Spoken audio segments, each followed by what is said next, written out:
This is Adam from Small Town Machine Shop. And we're getting ready to test the feeds on the lathe, or the mill, sorry. My first setup here, because I had that Leeson motor, it's only a third horse, hooked directly to the feed, but doesn't quite have the mustard to get it going. So I didn't want to use a bigger motor. The only other suitable one I have is this 1.5 horse. So not ideal. I'd like to have a smaller motor. All my like 1 horse and 3/4 horses are all C faces. So just getting the last of this guy hooked up. I don't think I've ran this motor. Looks brand new. This still has the price ticker on it. I gotta find a pulley for it, so let me get this hooked up and clamped down, and I'll bring you back. Okay, I got the other motor clamped down, and it is more up to the task. Okay, so run that for a bit. The shaft is turning. This engages it.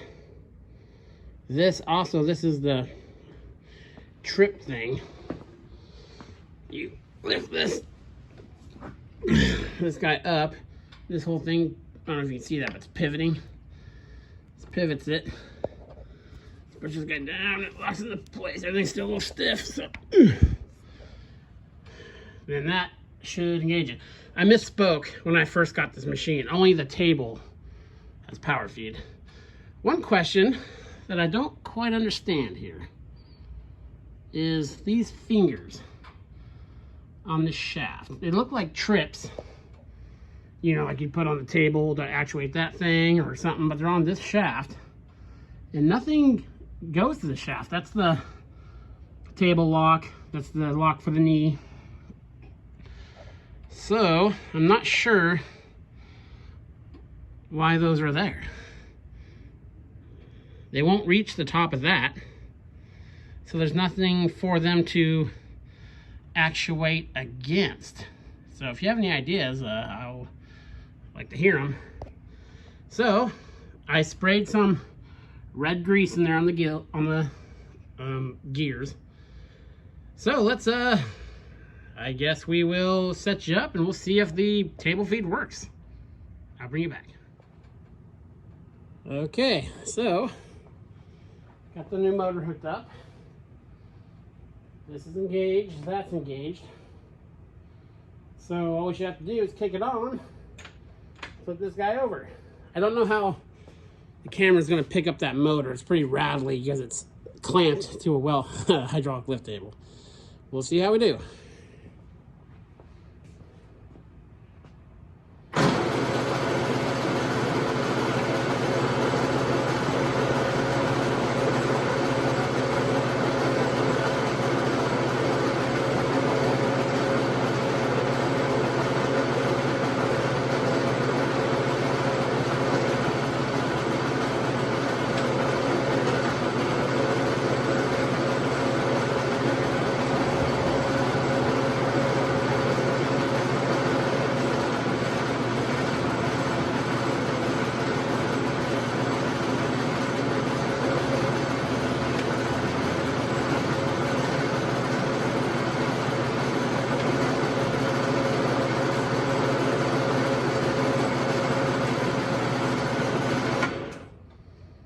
Cool, engage is nice and smooth.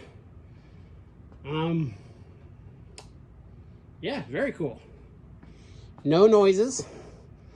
I ran the gearbox with the right hand handle disengaged for a while. I also am doing this so I can isolate noises. So when I hook it up to the cutting head, you know, I ran it with the, you know, the table disconnected and with that disconnected. So if there's any random noises. So now the table's good. I think what I'll do is I'll see if I have a belt long enough. Probably one of the belts that came with it. We'll see if we can't power the head of the machine and see what it's sounding like. Okay, I'll bring you back. Okay, I'm gonna fire this up now. Make sure this is all tight.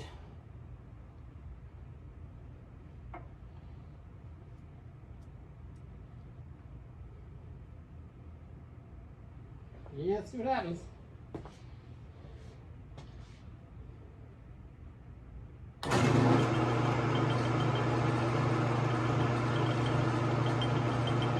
Quiet, very quiet. Don't hear anything in those bearings. You can see in play.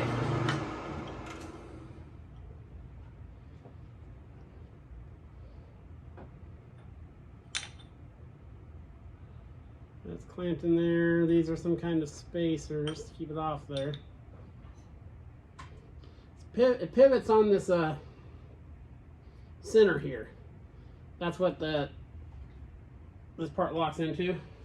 Let me see if you can just see that on camera. Yeah. So this end of this arbor might need to be touched up on the lathe. Yeah, the machine's running nice and smooth.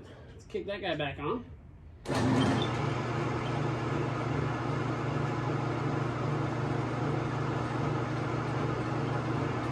It's probably a little fast for it, but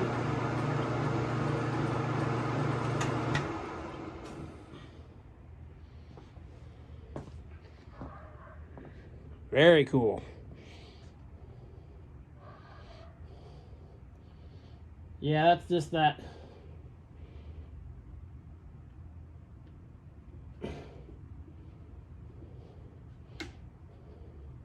Oh, that's actually a live center right there. And I can feel that the bearings are shot in it. So that's no big deal. We can fix that. We can make something work in there. Oh yeah, I can see. You probably can't see. See how it's turning kind of eccentric? It's got, yeah, see, now it's up top, now it's down below. Okay. So we have one thing to fix. So we can do that. Cool. Let me get you out of the stand here for a second. Another reason I like to test these when I can with just an electric motor is when it's hooked up to a 2-horse motor and it's running through that transmission, it's going to have a lot more power than it would have otherwise. See, that belt will slip. I don't have it very tight, just tight enough to make this run. That way, in case something bad was happening, the belt will slip. So it's nice to see how everything runs. Make sure, you know, it doesn't spin and lock up and everything when you have it hooked up to a transmission or, you know, something like that, or a gearbox, because you can break things. So yeah, we're looking good so far. Table moves nice and quiet. The noise are going to be, the gears for the feed are going to be noisy because they're just straight cut gears. I thought there was actually an oil bath in there, but there's not. I don't think so. I'm going to put some look more into that tomorrow. But today's mission was successful. Everything turns nice and smooth. We'll look at fixing this guy. And yeah. One step closer, fellas. All right, this is Adam from Small Town Machine Shop. Please comment, like, and subscribe, and thanks for watching.